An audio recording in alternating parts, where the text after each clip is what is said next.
ہر آدمی ٹینشن سے مرا جا رہا ہے نا, پتہ نہیں کیا ہو جائے گا کل, بچوں کی اسکول کی فیسیں بھر سکوں گا نہیں بھر سکوں گا, بیگم کے خرچے پورے کر سکوں گا نہیں کر سکوں گا. چھوڑو بھائی, یہ ٹینشن لینے کی نہیں ہے. آپ کہو کیوں نہیں ہے, گھر جائیں گے ٹینشن تو ملے گی نا وہاں سے. اس کا حل بتاتا ہوں میں ابھی آپ کو, اس کا حل بتاتا ہوں میں, پہلے یہ حدیث مکمل کر لو. تو آپ صلی اللہ علیہ وسلم نے فرمایا اگر تم اللہ پہ ایسے توکل کرو جیسے توکل کرنے کا حق ہے, لرزقتم, تمہیں ایسے رزق ملے گا جیسے پرندوں کو ملتا ہے. فرمایا تغدو خماصن, جب پرندہ صبح گھر سے نکلتا ہے پیٹ اس کا خالی. اسے نہیں پتا آج میں نے ٹماٹر بیچنے ہیں, آج میں نے رکشا چلانا ہے, کسی ملٹی نیشنل کمپنی میں نے میرا انٹرویو ہے, کیا کچھ بھی نہیں. صبح اس کو یہ بھی نہیں پتا ہوتا کہ سمت میں جانا ہے میں نے, بس نکلتا ہے اللہ کا نام لے کے. آپ دیکھو یہاں کوے جو ہے نا, کوے, ایک دوست نے ہمیں بتایا کہ صبح سارے کوے یہاں سے سرجانی ٹاؤن کی طرف جا رہے ہوتے ہیں, اور ہم نے دیکھا کووں کے غول. عصر کے بعد مغرب سے پہلے آپ دیکھو گے پورے کوے واپس آ رہے ہوتے ہیں, پتہ نہیں صدر سے, لی مارکیٹ سے, جہاں کے بھی کوے ہیں نا. میں نے تو پہلے سمجھا تھا کہ سرجانی ٹاؤن میں کوئی ویکینسی نکلی ہوئی ہے کووں کے لیے, حقیقت ہے سارے یہاں سے ٹریولنگ کر کے جا رہے ہوتے ہیں. وہ ان کو کہیں وہاں شاید زیادہ کوئی مردار وردار پڑے ہوئے ہوتے ہیں, کچھ کچرے مچرا اور یہ سب چیزیں نا, تو کووں کو مخبری ہو گئی, کووں کو مخبری ہو گئی بھائی لی مارکیٹ میں مال ابھی نہیں ختم, شارٹ چل رہا ہے, ابھی کہاں مال ہے. صبح خالی پیٹ جاتے ہیں اور شام کو چھیچڑوں سے پیٹ ان کے بھرے ہوئے ہوتے ہیں. تو رسول اللہ صلی اللہ علیہ وسلم نے فرمایا تغدو خماصا وتروح بطانا, صبح پرندہ نکلتا ہے خالی پیٹ, شام کو آتا ہے پیٹ اس کا بھرا ہوا ہوتا ہے. آپ کہہ سکتے ہیں کہ صرف پیٹ ہی ہماری بنیادی ضرورت, بول لو نا بھائی, نہیں ہے, پیٹ ہی تھوڑی ہے. یہ ایک مثال ہے, پرندے کی ضرورت پیٹ, اور جب پرندے کی شادی کا ٹائم آتا ہے تو اس کی ضرورت گھر بھی ہے یا نہیں؟ کیا خیال ہے بھائی؟ جب پرندوں کی مادہ انڈے بچے دینے, کبوتر کو دیکھ لو نا, یہ تو جوڑے بنا کے رہتے ہیں کبوتر, انڈے بچے کا ٹائم آتا ہے تو کبھی دیکھا کبوتر ٹینشن میں کہ یار بحریہ ٹاؤن تو ہاتھ سے نکل گیا ہے بھائی, بحریہ ٹاؤن کے پلاٹ تو نکل گئے ہاتھ, اور سرجانی بھی گیا. ایک صاحب مجھے کہنے لگے, میں 15 سال پہلے کسی اسٹیٹ ایجنٹ نے مجھے کہا تھا کہ 6 پلاٹ سرجانی میں لے کے ڈال دو زندگی بن جائے گی. مجھے کہنے لگا یار اتنا افسوس ہو رہا ہے, میں نے اس کی بات پہ عمل نہیں کیا. تو میں نے کہا 10-15 سال تو زندہ رہے گا, ابھی تو نے ویسی قبر میں جانا ہے, عمل کر لیتا تو 10. تجھے اسٹیٹ ایجنٹ کہہ رہا تھا 15 سال کے بعد تیری زندگی بن جائے گی, میں تجھے کہہ رہا ہوں 15 سال کے بعد تو مرے گا, بن کے بھی تو قبر میں جائے گا. 15 سال کے بعد جو ہے نا, تو وہ اسٹیٹ ایجنٹ کے 15 سال پرانی پیش گوئی پہ تو افسوس ہو رہا ہے, میں جو سچی مچی کی پیش گوئی کر رہا ہوں کہ تو مرے گا 15 سال میں, تیری ہڈیوں میں ابھی اتنا گودا نہیں ہے زندہ رہنے والا, اس پہ ٹینشن نہیں ہو رہی. اس کا مطلب بھول چکے ہیں موت کو. او بھائی 15 سال پہلے تو سرجانی میں 6 پلاٹ لیتا, آج عیش کرتا, تو وہ 15 سال کے بعد عیش کے قابل نہ رہتا. تو سوچ لے جو 15 سال بعد تو جو اینڈ سرجانی میں پلاٹ لے کے ہونا تھا وہ پلاٹ لیے بغیر بھی وہی اینڈ ہو رہا ہے. تو ٹینشن کس بات کی بھائی؟ اور ٹینشن لے گا تو 15 سال کے بجائے 5 سال میں وہ انجام ہو جائے گا تیرا, جو 15 سال بعد ہونا تھا. تو میں یہ کر رہا تھا کہ پرندے کو جو رزق ملتا ہے صرف پیٹ نہیں بھرتا اس کا. جب پرندے کی شادی کا ٹائم آتا ہے, وہ بالغ ہوتا ہے, تو پیر بنتا ہے کبوتر کبوتری کا, چڑا چڑیے کا بنتا ہے نا جوڑا. نہ اس نے کہیں سے ڈپلوما حاصل کیا گھر بنانے کا ہے بھائی, نہ NID یونیورسٹی میں وہ پڑھا ہے, کوئی انجینئرنگ نہیں, اس کو ہے کوئی انجینئرنگ؟ بولو بھائی. جس قسم کا گھر اس کو چاہیے فطرت اسے اس طرح کا گھر بنانا سکھا دے. کھجور کے درختوں میں سوراخ کر کے رہتے ہیں, اور آپ دیکھو یہ پرندے کیسے, یہ نر مادہ مل کے کیسے تنکے تلاش کر رہے ہوتے ہیں اور کیسے ان کو بہترین انداز سے پرو رہے ہوتے ہیں. ایسے نہیں کہ کوئی بھی کچرا اٹھا کے, ہم جب مرغیوں کے ڈڑبے بناتے ہیں نا تو کچھ بھی اٹھا کے ڈال دو اس کے اندر, پرندہ ایسا نہیں کرتا. بڑی تمیز سے, بڑے خوبصورت انداز سے وہ گھونسلہ بناتا ہے, خوبصورت انداز سے, ایسا کہ وہ سردی گرمی سے بھی محفوظ رہے, دشمنوں کے شر سے بھی محفوظ رہے. بہت خوبصورت انداز سے وہ گھونسلے بناتے ہیں. تو آپ بتاؤ انسان جو اشرف المخلوقات ہے, جس کے لیے اس کائنات کو بنایا گیا, اللہ اس کی گھر کی ضرورت پوری نہیں کرے گا ہے بھائی؟ اصل میں آپ نے جس گھر کو ضروری سمجھا ہے وہ اللہ کی نظر میں وہ عیاشی ہے, وہ ضرورت نہیں ہے, وہ آپ کی بہت اوپر کا سوچ رہے ہیں آپ. لوگ کرائے کے گھروں پہ افسوس کرتے ہیں نا, اپنا گھر نہیں بنا سکے. بھائی گھر کی ڈیفینیشن یہ ہے کہ جیسے پرندہ جو گھر بناتے ہیں قیامت تک کے لیے نہیں بناتا, اسے فی الحال اپنی فیملی کو پالنے کے لیے ایک عدد ایسے گھر کی ضرورت ہوتی ہے جہاں بلی سے حفاظت ہو, جہاں سردی اور گرمی سے حفاظت ہو. اللہ کہتے ہیں تیری یہ بنیادی ضرورت ہے, چونکہ تو نسل بڑھا رہا ہے فطرت کی تکمیل کے لیے, تو اس گھر کی ضرورت پوری کرنا یہ کس کے ذمے ہے؟ یہ فطرت کے ذمے, جس کو جو خدا ہے, اصل میں خدا کے ذمے ہے. پرندہ نسل بڑھاتا ہے اس کائنات کی رنگینیوں کو برقرار رکھنے کے لیے, اپنے لیے نہیں. تو اب آپ بتاؤ, جب آپ کی نسل پیدا ہوگی جو مقصود کائنات ہو, تو گھر کی بنیادی ضرورت خدا نے اپنے ذمے لی ہے کہ نہیں لی ہے؟ وہ پرندوں کی ضرورتیں پوری کر رہا ہے اور انسان کو ٹینشن میں ڈال دے, تو یہ آپ کی بنائی ہوئی ٹینشن ہے, یہ خدا کی دی ہوئی ٹینشن نہیں ہے, یہ اللہ کی طرف سے عطا کردہ ٹینشن نہیں ہے, یہ آپ کی ٹینشن ہے جو آپ نے اپنے اوپر مسلط کر لی. پرندہ جو گھر بناتا ہے وہ بھی کرائے کا گھر ہوتا ہے, اس کا ذاتی نہیں. کرائے کا مطلب نکلنا ہے اس نے یہاں سے, ہمیشہ کے لیے تھوڑی ایک ہی جگہ گھونسلا. پھر جب اس کے انڈوں سے بچے نکلتے ہیں, ایک تو 12 گھنٹے کی ڈیوٹی ہوتی ہے کبوتر اور کبوتری کی, 12 گھنٹے کبوتر. یہ شکر کرو اللہ نے مردوں میں ایسا نظام نہیں رکھا, یہ اللہ کا بڑا فضل ہو گیا. ہمارے یہاں خواتین ہی پالتی ہیں, مرد کا کام ہے شیلٹر دینا, تحفظ دینا, خرچہ اٹھانا. 12 گھنٹے کبوتر بیٹھے گا اور 12 گھنٹے کبوتری. اب کمانے کا ٹائم کم ہو گیا, کیا خیال ہے؟ پہلے 12 گھنٹے دن میں کمانے میں لگ رہے تھے ان کے, اور رات میں آرام میں, ایسا ہی ہے نا. اب ذمہ داری بڑھ گئی, کمانے کے لیے ٹائم کم ہو گیا. ذمہ داری کیا بڑھ رہی ہے؟ اب اپنا بھی کمانا ہے اور اپنے بچوں کے لیے بھی دانا لے کر آنا ہے. ٹائم کم ہے کمانے کے لیے اور کھانے والے زیادہ. کہ نہ آج تک دیکھا کہ بھوک سے مرے ہوں پرندوں کے بچے؟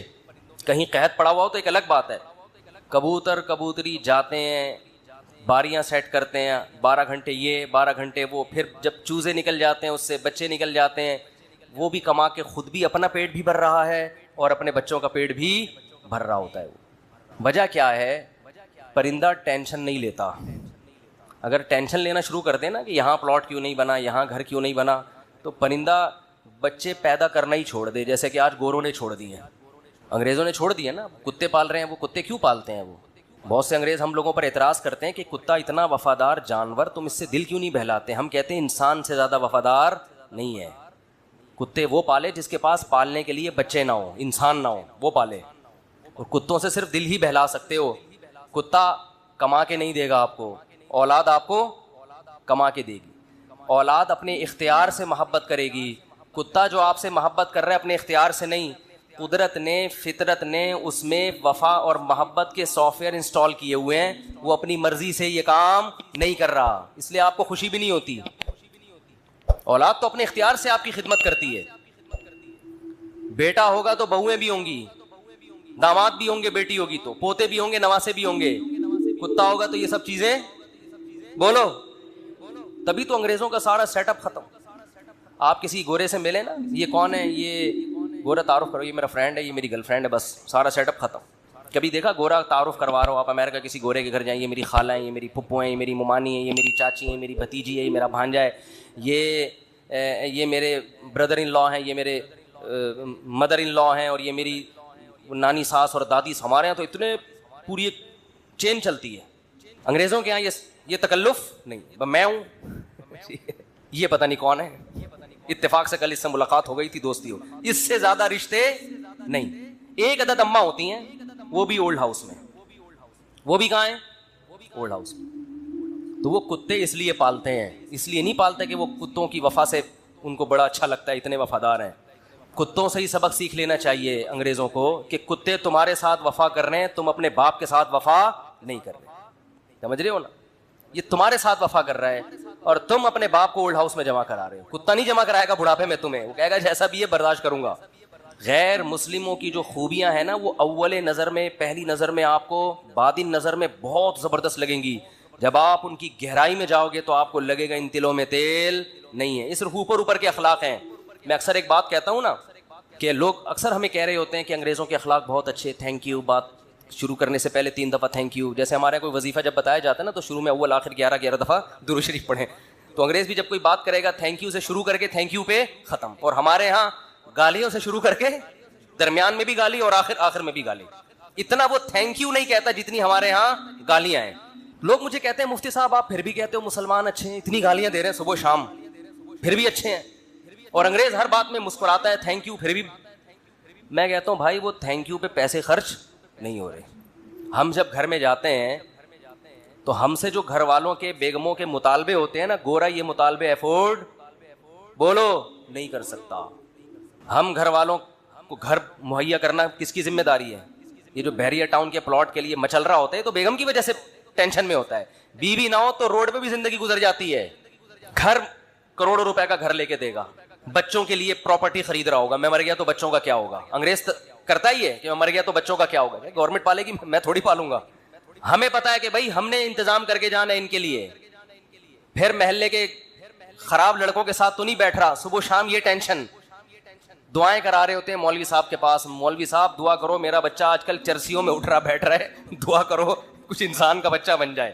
گورے کو یہ ٹینشن ہوتی ہے. کبھی دیکھا گورا پادری کے پاس گیا ہو کہ میرا بچہ جو ہے وہ چرسیوں میں آج کل بیٹھ رہا ہے؟ پادری کہے میں تو خود پیتا ہوں. پادری کہے گا میں تو خود پیتا ہوں, پی لیا تو کیا ہو گیا, کیا کر لے گا. یہ تو ٹینشن فری لوگ ہیں بھائی, ریلیشن ہی نہیں ہے ان کا. پھر بیگم کے بھائی گھر میں آ رہے ہیں تو اس کو پوچھا کیوں نہیں. ایک صاحب نے بتایا میرا اتنا پھڈا ہو گیا گھر میں, ایک دن میرا سالہ آ گیا, میں کہیں دماغ میرا حاضر نہیں تھا, میں نے اس کو چائے کا پوچھنا بھول گیا. میں کہہ رہا ہے جو میری بیگم نے ہنگامہ کیا ہے کہ میرے بھائیوں کو پوچھتے نہیں ہو اتنی. اور یہ عورت کے لیے ٹینشنیں اٹھا رہا ہے مرد. کس کے لیے؟ عورت کے لیے. گرل فرینڈ نہیں رکھی ہوئی اس نے, پوری زندگی کی ٹینشن. اس کے باپ کو بھی باپ بنا لیا, اس کی ماں کو کیا بنا لیا, اپنے ابا بھی تھے. اپنی انگریز اپنے ابا اماں کو اولڈ ہاؤس میں جمع کر رہا ہے. ہمارے سچی مچی کے ابا اماں پہلے سے تھے, ہم نے جناب ایک مدر ان لا اور فادر ان لا کو بھی لے لیا ہم نے. وہ کہہ رہے ہیں ہم ایک باپ سے تنگ ہیں, تم دو دو باپ پال رہے ہو یار. اور میرے فلسفے پر عمل کرے تو 5 باپ, اگر میرے فلسفے پر آ جائے 5 عدد مائیں اور 5 عدد باپ, اور ہول سیل کے حساب سے سالے. سالوں کی تو کوئی انتہائی نہیں ہے نا. گرل فرینڈ کا بھائی آپ کے معاملات میں دخل اندازی بولو نہیں کرے کہ تم نے قائد اعظم کے مزار کا ٹائم لیا ہوا تھا, پہنچے کیوں نہیں. کبھی ہوتا گرل فرینڈ کا بھائی آپ کو فون کرے یار میری سسٹر سے تمہاری دوستی اور تم ٹائم پر اس کو دے نہیں رہے. اس لیے گورا گرل فرینڈ رکھتا ہے. مسلمان نکاح کر کے ٹینشن لیتا ہے. جب آپ نے نکاح کر کے کسی عورت کو گھر لے آئے, ٹائم پہ گھر نہیں آ رہے, سالے کا فون آئے. سبھی تو اس کو سالہ کہتے ہیں, کباب میں ہڈی. سالے کا فون آئے گا تو آدمی جل کے کیا کہتا ہے سالے کا فون آ گیا, کہتا ہے نا سالے کا فون آ گیا. میرے سامنے جھگڑے آتے ہیں, لوگ لڑ رہے ہوتے ہیں اپنے بہنوئی سے. ابے ہم نے تجھے اپنی بہن اس لیے دی تھی کہ تو ٹائم نہ دے, تو سارا دن گٹر کے ڈھکن پہ بیٹھا رہتا ہے باہر, 2 بجے اٹھ کے آتا ہے, اس لیے دی تھی. لوگ کہتے ہیں نا. یہ ٹینشن بھی کون اٹھا رہا ہے؟ مسلمان مرد ہے بھائی. کون اٹھاتا ہے یہ؟ پھر وہ اپنے بوڑھے باپ کو بھی پال رہا ہے, خرچہ کر رہا ہے, بوڑھی ماں کو بھی پال رہا ہے, بیوی کی بھی سن رہا ہے, بچوں کی بھی سن رہا ہے. اس کے بعد میرے بھائی تھینک یو اگر نہیں بھی کہتا تو کوئی اتنا بڑا مسئلہ بولو نہیں. لاکھوں روپے گھر پہ خرچ کر رہا ہوتا ہے وہ, تو گالیاں تو بنتی ہیں نا, پھر دینی نہیں چاہیے. وہ معین اختر صاحب کا پروگرام تھا نا, کئی دفعہ بیان کر چکا ہوں, وہ انور مقصود کے ساتھ. تو انور مقصود نے معین اختر سے پوچھا کہ آپ کے ماموں کیا کرتے ہیں. پہلے معین اختر سے پوچھا کہ کیسا چل رہا ہے. انہوں نے کہا کہ اللہ کا شکر ہے نلکوں میں پانی آ رہا ہے, لوڈ شیڈنگ بھی نہیں ہے, سب سیٹ چل رہا ہے. اس نے کہا پہلے پاکستانی ہیں جو اتنے اچھے حالات بتا رہے ہیں, کہاں رہتے ہیں؟ اس نے کہا دبئی میں رہتا ہوں میں. اس نے کہا دبئی میں رہتا ہوں. پھر اس نے پوچھا کہ آپ کے ماموں کیا کرتے ہیں. اس نے کہا گالیاں دیتے ہیں. ماموں کا کام صبح سے شام کیا ہے؟ حالات ایسے ہیں نا, حالات ایسے ہیں کہ ماموں کا کام صبح سے شام سوائے گالیاں دینے کے. انگریز کچھ دن یہاں رہ کے جائے, جیسے معین اختر کے ماموں گالیاں دیتے تھے نا, انگریز انگلش میں ایسی گالیاں دے گا. کچھ دن یہاں رہے تو صحیح, یہ تو ہمارا حوصلہ ہے. تو اس نے کہا گالیاں کیوں دیتے تھے؟ اس نے کہا مالک مکان پانی کے پیسے لینے آ گیا, تو ماموں اس کو لے گیا, بولے تو ایک لوٹا بھر کے دکھا. پانی ہے نہیں, پانی کے پیسے لینے آ, تو ایک لوٹا بھر کے دکھا. کہہ رہے بیٹھے بیٹھے لائٹ چلی گئی, تو ماموں نے بلب کے رشتہ داروں کو گالیاں دینا شروع کر دی. بلب کے رشتہ داروں کو. تو ہم جس ماحول میں رہتے ہیں, مسلمان کا بہت بڑا ظرف ہے. وہ ایک عورت کے لیے بڑی قربانیاں دیتا ہے, بڑی قربان. اس کو عزت کے ساتھ گھر میں لے کر آتا ہے, اس کے بچوں کی کفالت, اس کے باپ کو عزت دینا, اس کے بھائیوں کو عزت دینا, اس کی ماں کو عزت دینا. میرے بھائی اس کے بعد اگر 4-6 گالیاں کبھی وہ نکال دے, تو ہمارے نبی صلی اللہ علیہ وسلم نے عورت کو حکم دیا ہے کہ وہ اپنے شوہر کی فرما برداری کرے. نبی نے کیا فرمایا یکفرن العشیر، شوہر کی نافرمانی کرتی ہیں. وہ نافرمانی کیا؟ فرمایا ساری زندگی احسانات کرتا رہے گا، اگر کبھی اونچ نیچ ہو جائے تو عورت جواب میں کہتی ہے ما رأیت منک خیرا قط، اللہ کی قسم میں نے تجھ سے کبھی کوئی خیر نہیں دی، میں تو آپ سے شادی کر کے پچھتا رہی ہوں. اور پچھتاتی بھی 3 بچے پیدا ہونے کے بعد ہیں، کہ جب آدمی کے پاس اس سوال کا کوئی جواب بنے ہی نہیں کہ اب پچھتا رہی ہے تو بھائی ریورس بچے کہاں لے کے جاؤں گا میں، وہ صبر کے علاوہ اس کے پاس کوئی آپشن نہیں ہوتا. تو ایسے میں اگر انگریز یہ ٹینشنیں اٹھائے، بوڑھے باپ کی بھی، بوڑھی ماں کی بھی، اور بیوی کی بھی، اور بچوں کی بھی، اور سالوں کی بھی، اور ساس کی بھی، اور سسر کی بھی، پھر دیکھنے تھینک یو سے بات کیسے شروع کرتے ہیں اور تھینک یو پہ کیسے. وہ ایک صاحب کہنے لگے یار اتنے اچھے اخلاق ہیں. میں نے کہا کسی انگریز سے بولو 50 روپے دے، گالی دے دے مجھے یہ تھینک یو نہیں چاہیے. وہ کہے گا 50 روپے نہیں دوں گا، تھینک یو جتنا لینا ہے. یہ فری پھوکٹ کا تھینک یو ہے بھائی، یہ فری پھوکٹ کا تھینک یو ہے. ایک دھیلے کا خرچہ اٹھانے کے لیے تیار نہیں ہے کسی کا بھی. تو خیر میں جلدی سے بات کو سمیٹ کے ختم کروں، وقت پورا ہو رہا ہے. تو رسول اللہ صلی اللہ علیہ وسلم نے فرمایا پیسہ کمانے سے منع نہیں، پیسے کو مسلط کرنے سے منع کیا. ہدف یہ نہ بناؤ.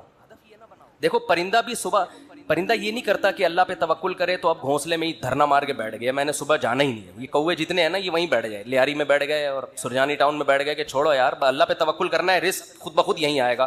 اللہ نے کہا نہ تمہیں نکلنا پڑے گا. تو آپ صبح نکلو رزق کے لیے، لیکن تسلی رکھو کہ شام کو انشاءاللہ پیٹ بھرا ہوا ہوگا، میری بنیادی ساری ضرورتیں پوری ہو چکی ہوں گی، اور جب میری اولاد کا ٹائم آئے گا اللہ بچوں کا خرچہ بھی میری جیب میں ڈالے گا. ٹینشن نہ لو کہ 2 بچے ہو گئے تو 3 بچے ہو گئے تو کہاں سے کھلاؤں گا. جس اللہ نے تجھے کھلایا بھائی وہی. دیکھو ماں کی چھاتیوں میں دودھ پہلے پیدا ہوتا ہے، بچہ بعد میں پیدا ہوتا ہے، یہ بتانے کے لیے کہ اس کا پیدا کرنے والا اس کے رزق سے غافل نہیں ہے. ہر چیز میں گوروں کی طرح کیلکولیشن نہ کیا کرو بیٹھ کے.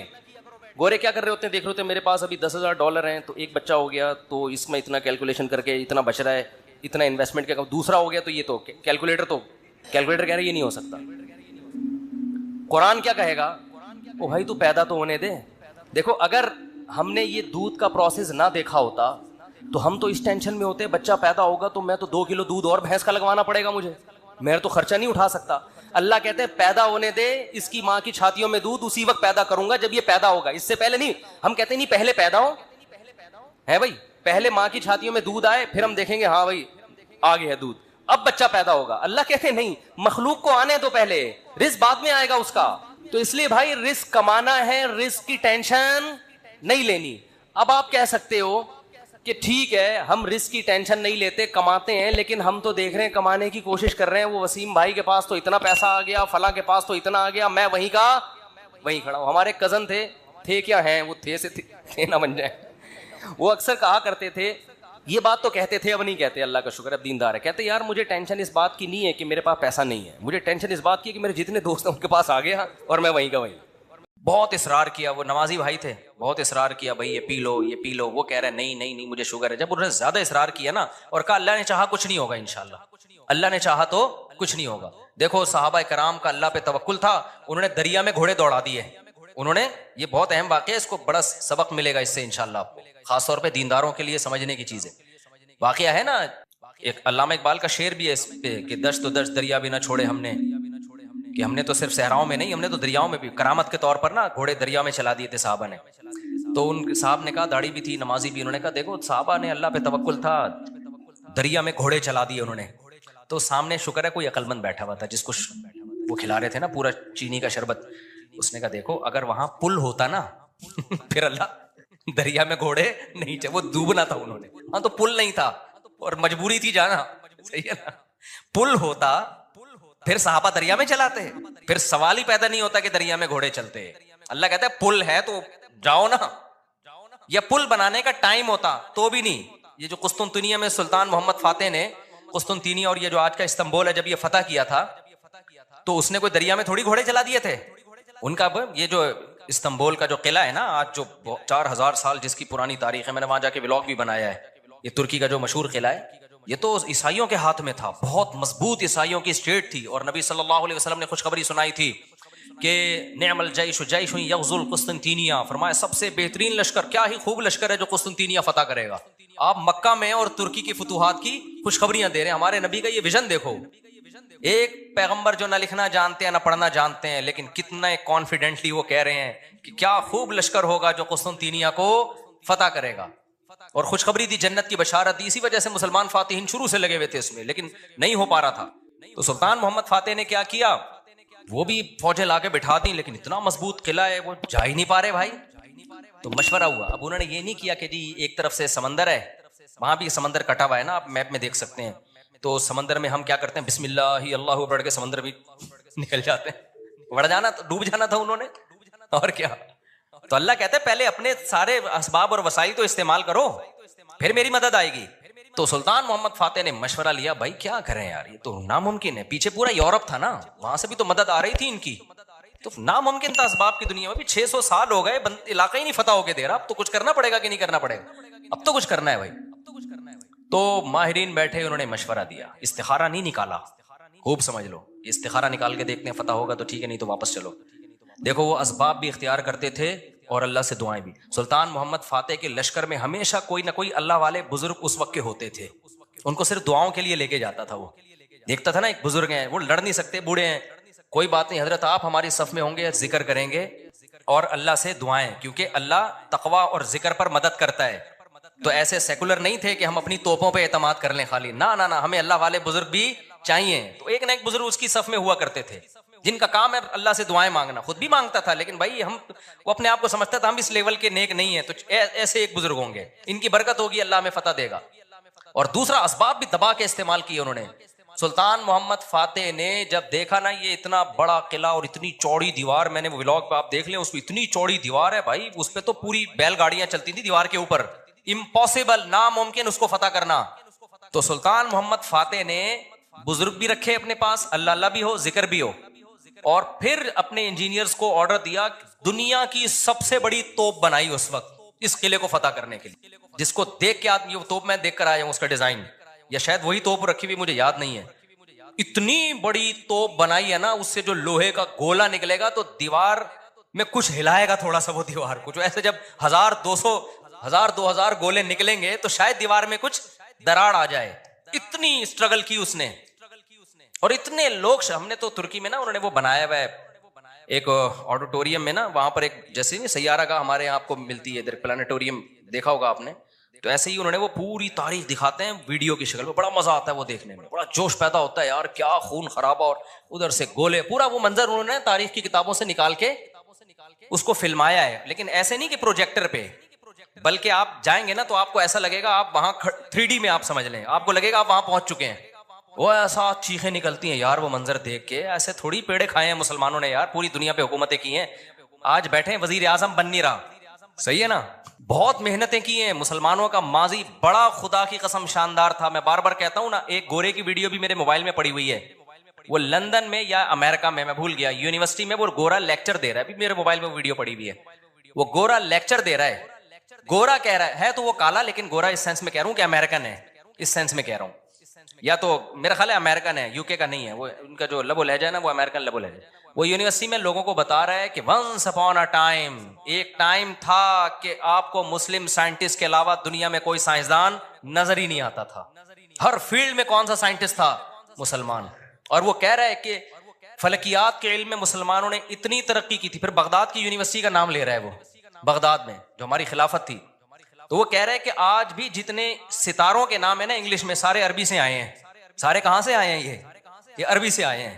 مسلمان یہ کام بہت پہلے کر چکے تھے.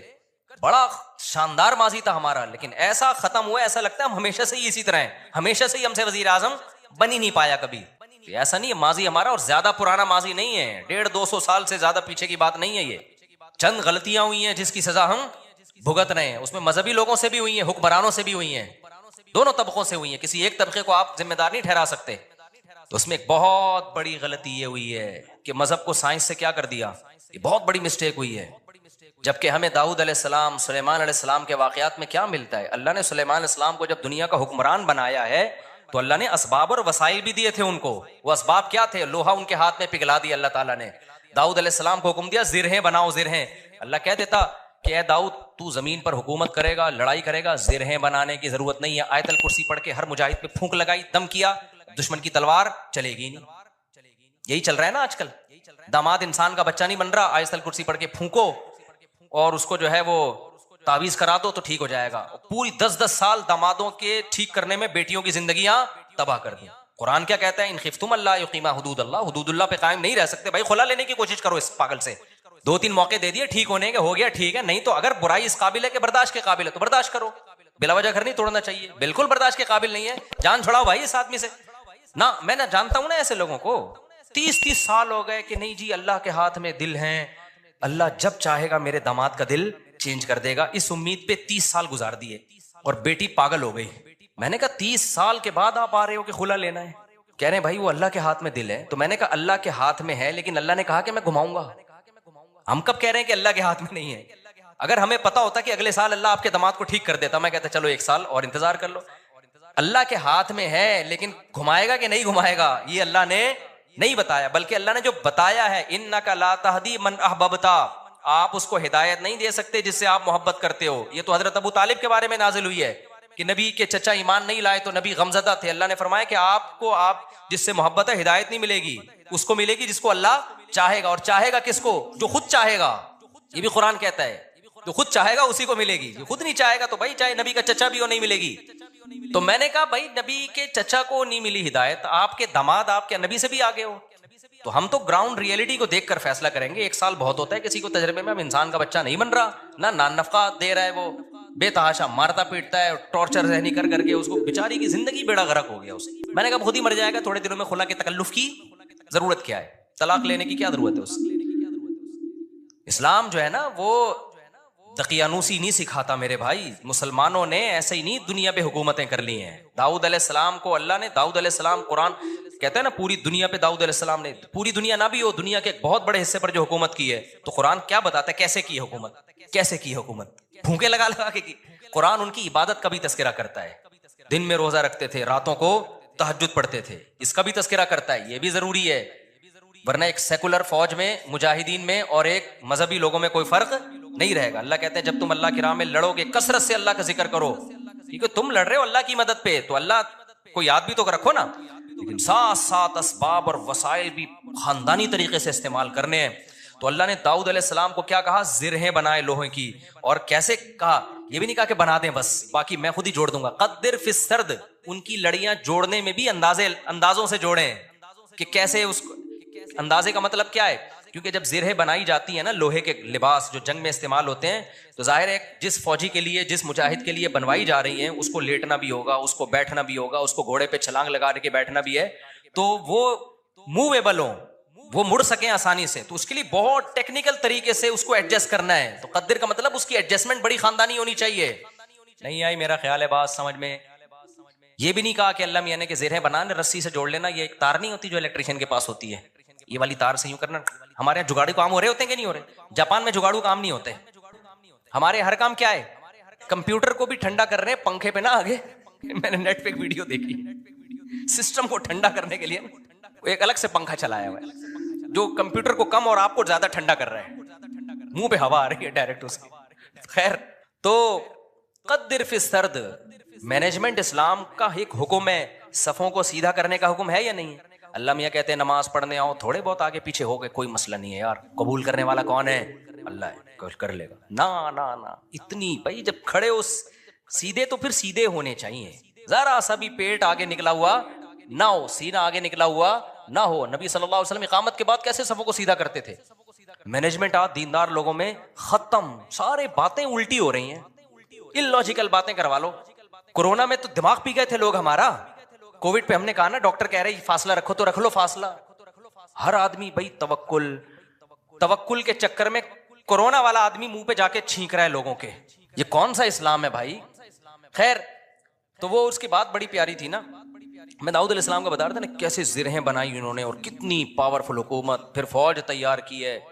پھر سلیمان علیہ السلام کو آپ دیکھ لو, ان کا تخت تھا, ہیرے جواہرات تھے, اور کیسا تاج تھا ان کا. یہ بھی بھرم کے لیے.